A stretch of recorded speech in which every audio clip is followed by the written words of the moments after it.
अस्सलाम नाज़रीन, मेहरान टीवी में भली कार मां हां मुबशिर सोलगी मां फराशा सत पेरिंग नज़र हेडलाइन ते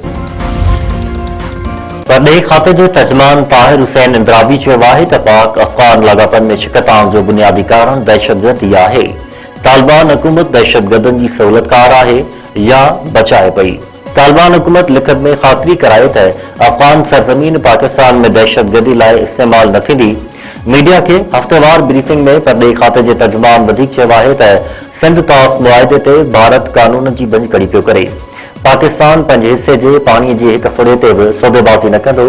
पाकिस्तान तकरारनि जे हल लाइ सहूलियतकार ऐं ट्रैकर जो किरदार अदा करे रहियो आहे। अमेरिका ईरान ते हमले लाइ पाकिस्तान जूं हदूं इस्तेमाल करण जो मुतालबो नाहे कयो।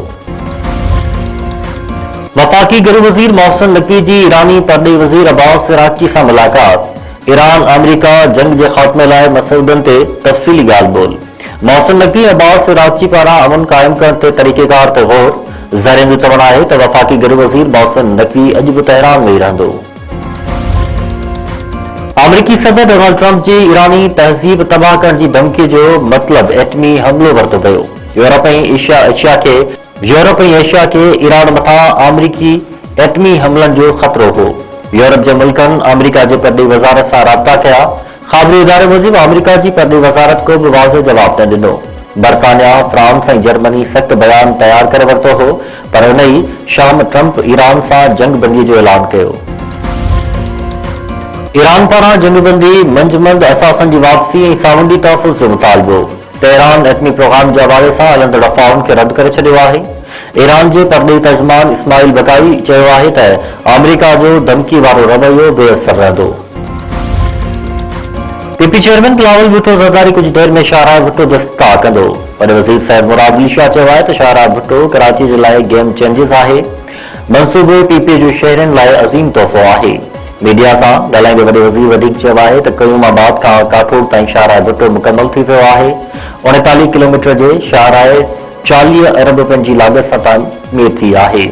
शहीद बेनज़ीर भुट्टो जो मंसूबो सिंध हुकूमत मुकमल कयो आहे। सिंध असेंबली पाक चीन दोस्ती ते ठहराउ इतफ़ाक़ राय सां मंज़ूर करे वरितो। सीनियर वज़ीर शर्जील नाम अहमद चयो आहे त पाक चीन दोस्ती हमेशा खां बरक़रार आहे। चीन हर मुश्किल वक़्त में पाकिस्तान जो साथ ॾिनो आहे। सिंध असेंबली में ख़िताब कंदे शर्जील नाम अहमद वधीक चयो आहे त सदर आसिफ अली ज़रदारी सीपेक जो बुनियाद विधो। पीपी चेयरमैन बिलावल भुट्टो ज़रदारी पाक चीन दोस्ती खे अहमियत ॾिनी। पेट्रोलियम वारी वज़ारत पेट्रोलियम शयुनि जे 118 रुपया फ़ी लीटर लेवी जी मुखालफ़त करे छॾी। IMF के ईंदड़ बजट में लेवी 50 रुपया लीटर ताईं महदूद रखण जी सिफ़ारिश। पेट्रोलियम वारी वज़ारत लेवी हदफ़नि ते एतिराज़ वारे सिफ़ारिशूं नाणे वारी वज़ारत न माणे छॾियूं। ज़रीन मूजिबि IMF पारां ईंदड़ बजट में पेट्रोलियम शयुनि ते लेवी हदफ़ में 414 अरब रुपयनि जी वाध जी तजवीज़ ॾिनी वई हुई। बदानी वेझो बंगवार में तकरार तां रतो छाण, ॿ ॿाहिरि ऐं औरत क़तल। गुबलो थाणे जे अॻु ॻोठ ईदू बंगवार में घर मथां हथियारबंदनि जो हमलो। फायरिंग में मेहर बंगवार, संदसि घरवारी अलीमा ख़ातून ऐं भाउ ग़ुलाम फरीद बंगवार मारिजी विया। पुलिस पहुची लाश इस्पताल मुंतक़िल कया। वाक़े बैदि इलाइक़े में सख़्त चिकतान। सूबाई गृह वज़ीर ज़ियाउल हसन लंजार वाक़े जो नोटिस वरितो, रिपोर्ट तलब। कश्मीर वेझो शहर कोश तकरार तेज़, ॿिनि भाइरनि समेत 3 ॼणा मारिजी विया। कचे वारे इलाइक़े में धरनि में हलंदड़ पुराणे तकरार तां चेड़ो, हिक ॿिए मथां हथियारनि जा मुंहं खोले छॾिया। फायरिंग में धाड़ेल भूरो शहर, संदसि भाउ मारूफ शहर ऐं नूरो कोश मारिजी विया। धरनि में वक़्फ़े सां फायरिंग जो सिलसिलो जारी।